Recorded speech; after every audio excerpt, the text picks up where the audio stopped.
How to set up AT&T Internet Air 2025 full guide. So hey everyone, welcome back to the channel. So before you get started, you will get a AT&T LFI hub and a power supply.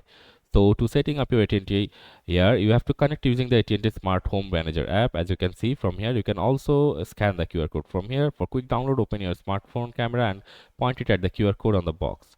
And after downloading it, you have to sign into the uh, Open Smart Home app. And to begin, either app type sign in if you registered your Internet Air service and set up equipment and scan the HRQ code based off your all Fi hub and when prompt. And after that, on the let's begin on your AT&T Air setup screen, you have to select get started and then follow the guided prompts to set up your all Fi hub TM.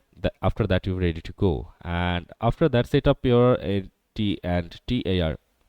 So place your all Fi hub. Like to find the direction of your closest signal power, tap help me find this direction, and then plug in your all Fi hub and follow the prompts to the Smart Home Manager app to test signal center to your chosen location. The all Fi hub display will here guide placement and make sure to signal is strong. So after that, you have to connect your device. To set up your Wi-Fi on this device, use the Wi-Fi network name and password displayed in the Smart Home Manager app. And after that, if you face any problem, signal statuses will appear on the all Fi hub display and in the Smart Home Manager app.